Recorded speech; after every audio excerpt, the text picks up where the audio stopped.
5 ديودرنت مصريه جربتهم الفتره اللي فاتت، تعالوا اوريكم رايي فيهم سريعا. درماتيك ده اللاين القديم، هم دلوقتي مغيرين شكل الباكجينج. اللاين ده حلو في الشتاء اكتر من الصيف، بس الصيف ما كانش حمايته حلوه، ولكن مشكله الباكجينج ده ان دي نشفت. هو لسه المنتج فيه بس دي ما بقتش تتحرك وكانت تقيله قوي وهي بتتحرك، فده يعني اديله 3 من 10 باكجينج. وكمان الحمايه بتاعته مش احسن حاجه، في ناس بيعجبها في ناس لا. انا كان معايا كويس، بس مشكلته برده في الباكجينج ان هو الباكجينج كان بيليك او بيسرب من هنا، ولما البرودكت قرب يخلص اكيد بنقلبه كده عشان نعرف ناخد الشويه الاخرانيين، فلما بفتح بلاقيه سرب هنا وسرب حوالين الرول دي.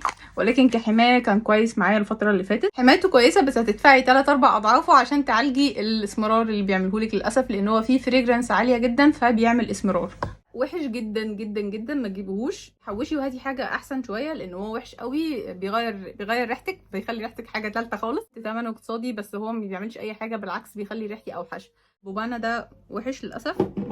الحاجات الحلوه اللي جربتها مؤخرا انفينيتي رولون ده، وهو فيه فيتامين سي، حمايته حلوه والمفروض ان هو بيساعد على التفتيح. هو مبدئيا كده حمايته حلوه الفتره دي.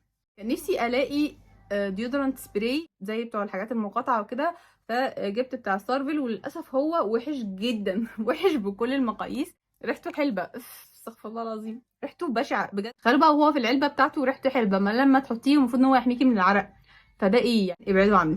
وانا قلت 5، هم 6. دول هم يفوزوا بان هم احسن 2 انا جربتهم الشهور اللي فاتت. انتوا كمان قولوا لي ايه اكتر ديودرنت جربتوه الفتره اللي فاتت وكان حلو معاكم، وكمان اكتبوا لي لو حابيني اجرب منتجات او رشحوا لي منتجات اجربها الفتره اللي جايه واطلع اتكلم عنها.